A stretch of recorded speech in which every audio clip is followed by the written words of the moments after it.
आप सबको नमस्कार। मैं धीरज कुमार। तो आज के इस वीडियो में हम लोग बात करने वाले हैं sexual reproduction in flowering plants का लेक्चर नंबर 3।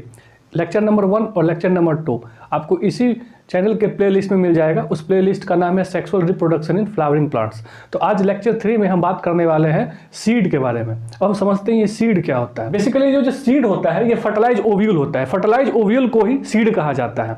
ये जो सीड होता है इसमें सीड कोट होता है। एक्चुअली ये इंटेग्यूमेंट का बना होता है। इंटेग्यूमेंट 2 लेयर के होते हैं, एक आउटर लेयर होता है और इनर लेयर होता है। आउटर लेयर को टेस्टा बोला जाता है और इनर लेयर को टेगमेंट बोला जाता है। अब इसे माइक्रोपाइल होता है। इसी माइक्रोपाइल के सहारे वाटर या फिर हवा वगैरह जो होता है वो एंट्री लेता है और फिर वो जर्मिनेट कर जाता है। इसके अंदर फिर हाइलम भी होता है, जैसे राजमा में जो थोड़ा सा आप कॉन्केव देख रहे हो, एक्चुअली ये हाइलम इसको कहा जाता है। फिर इसमें एंडोस्पर्म होता है। एंडोस्पर्म नॉन एंडोस्पर्मिक भी हो सकता है और एंडोस्पर्मिक सीड भी हो सकता है। एंडोस्पर्मिक सीड बेसिकली मोनोकॉट में मिलता है और नॉन एंडोस्पर्मिक सीड बेसिकली जो होता है वो डाइकॉट में मिलते हैं। फिर इसमें एम्ब्रियो होता है। एम्ब्रियो फिर 2 पार्ट में होता है। अगर मोनोकॉट होगा तो 1 कॉटिलिडन होगा और अगर डाइकॉट होगा तो 2 कॉटिलिडन्स होंगे। इसमें फिर एम्ब्रियो एक्सिस होगा जो ऊपर की तरफ एपिकोटाइल होगा, नीचे की तरफ हाइपोकोटाइल होगा। एपिकोटाइल से ही प्लूम्यूल बनता है, उसी से फिर सूट बनता है और जो हाइपोकोटाइल है इसी से फिर रेडिकल बनता है जिससे रूट और रूट कैप बाद में बन जाता है। और किसी किसी सीड में न्यूसेलस प्रेजेंट होता है। ये जो न्यूसेलस होते हैं ये वही न्यूसेलस के सेल हैं जो इनलार्ज होकर के नियर द माइक्रोपाइल इनलार्ज हो गए थे और जिससे मेगा स्पोर मदर सेल बना था।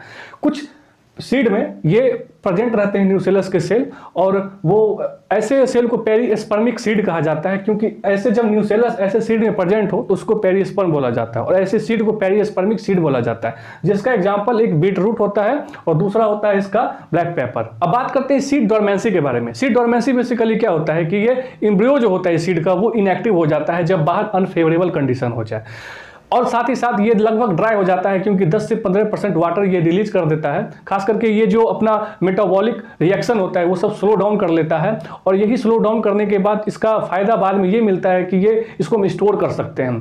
जो सीड की जो एक्चुअली ये ना एग्रीकल्चर का आधार बनता है। एग्रीकल्चर का आधार इसलिए बनता है क्योंकि जब ये ड्राई हो जाएगा तो इसको हम स्टोर कर सकते हैं। जब स्टोर कर सकते हैं तो बाद में जाकर के जब भी फेवरेबल कंडीशन आएगा तो फिर इसको हम अगर मिट्टी के अंदर डालेंगे तो फिर ये जर्मिनेट करेगा और नया सा प्लांट बना लेगा। अब बात करते हैं सीड वाइबिलिटी की। ये सीड वाइबिलिटी क्या होता है? बेसिकली जो होता है period of time for which seed retain the ability to germinate. Basically क्या होता है कि इसके पास कितना समय तक ये एबिलिटी हो ताकि ये जर्मिनेट कर सके, इसको सीड वाइबिलिटी कहा जाता है। ये जेनेटिक पे डिपेंड करता है, ये इन्वायरमेंटल कंडीशन पे भी डिपेंड करता है। अब सीड वाइबिलिटी का बड़ा ही जबरदस्त एग्जांपल एनसीईआरटी में दिया हुआ है। 10,000 पुराना सीड खोदने के बाद मिला है, जिस एक्चुअली ये मिला है आर्कटिक टुंड्रा, इसलिए इसका नाम लुपिनस आर्कटिकस पड़ा है। और 2000 साल पुराना एक और सीड मिला है, बेसिकली वो खजूर का है जिसको फिनिक्स डेक्टाइलीफेरा कहा गया। ये जो डेड सी है उसके आसपास मिला था। अब बात करते हैं इस फ्रूट के बारे में। ये फ्रूट क्या होता है? बेसिकली फ्रूट जो होता है वो मैच्योर ओवरी को ही फ्रूट कहा जाता है। ये जब ओवरी फर्टिलाइज हो जाता है फिर मैच्योर हो जाता है उसी को फ्रूट बोलने लग जाते हैं।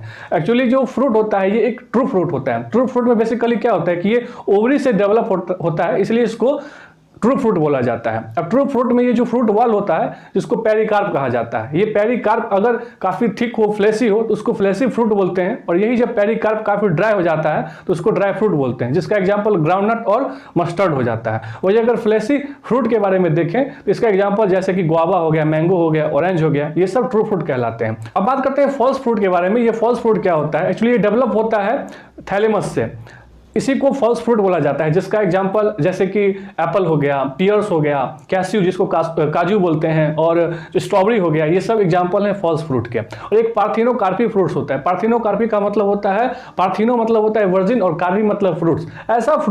ऐसा फ्रूट्स जो बिना फर्टिलाइजेशन के फॉर्म हो जाए, ऐसे फ्रूट को पार्थिनोकार्पी फ्रूट्स बोलते हैं। जैसे ऑक्सीजन के एक्सप्रे करके ही भी टमाटर जैसा जो फ्रूट है ये सब बनाया गया है। और ऑक्सीजन बेसिकली क्या होता है? पीजीआर होता है, प्लांट ग्रोथ रेगुलेटर्स होते हैं, उसकी मदद से भी काफी सारे पार्थिनोकार्पिक फ्रूट्स बनाए गए हैं। अब यहाँ पे 3 चीजें आती है। एक आता है पार्थिनोकार्पी, एक आता है पार्थिनोजेनेसिस और तीसरा होता है एपोमिक्सिस। अब पार्थिनोकार्पी का मतलब होता है fruit formed without fertilization is called parthenocarpy. एक होता है पार्थिनोजेनेसिस, इसका मतलब होता है कि एम्ब्रियो जो होता है वो बिना फर्टिलाइजेशन का फॉर्म हो जाए तो उसको बोलते हैं पार्थिनोजेनेसिस। और एक होता है एपोमिक्सिस, एक्चुअली सीड ही फर्टिलाइज हो जाता है, सीड ही फॉर्म हो जाता है बेसिकली विदाउट फर्टिलाइजेशन, इसको बोलते हैं एपोमिक्सिस। तो अब दो टॉपिक हमको समझना है, एक एपोमिक्सिस के बारे में और एक पॉली एम्ब्रियो के बारे में। समझते हैं एपोमिक्सिस के बारे में। एपोमिक्सिस बेसिकली क्या होता है कि आप ऐसा मानिए कि कोई काफी ज्यादा हाइब्रिडाइज सीड है, काफी कॉस्टली है, वो किसान उसको खरीद के लाया, अब खरीद के लाएगा, उसको वो प्लांट करेगा, उससे फिर फल होंगे, उसको बेचेगा और पैसे कमाएगा,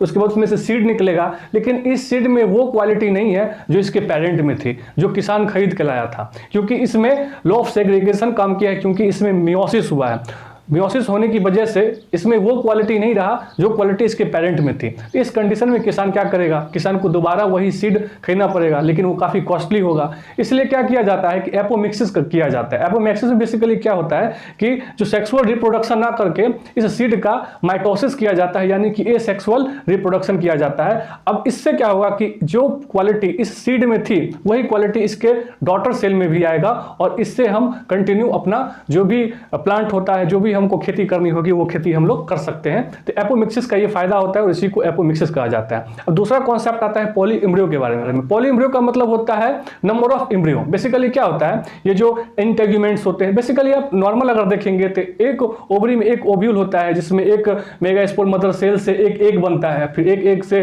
फिर एम्ब्रियो बनता है, एम्ब्रियो सैक बनता है, वही डेवलप हो करके वही सीड बनता है। उस सीड को अगर मिट्टी के अंदर अगर हम उसको रोपेंगे तो फिर एक प्लांट बनाएगा। लेकिन इसमें क्या होता है, जो इंटेग्यूमेंट के कुछ सेल होते हैं, न्यूसेलस के जो कुछ सेल होते हैं, वो इस एम्ब्रियो सैक के अंदर चले जाते हैं, और यही बाद में जाकर के काफी ज्यादा एम्ब्रियो बन जाता है। और जब इस सीड को मिट्टी के अंदर रोपा जाएगा तो इससे एक सीड डालेंगे और काफी सारा फिर उसमें से निकल जाता है, जिसका एग्जांपल सिट्रस मैंगो आ जाता है।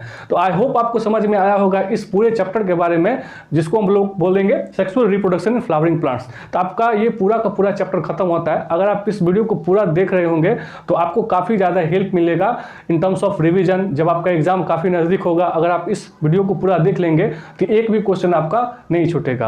अगर ये वीडियो आपको अच्छा लगा हो तो इसको लाइक कीजिए, शेयर कीजिए, कमेंट कीजिए। फिर मिलते हैं नेक्स्ट वीडियो में। Till then thank you and bye.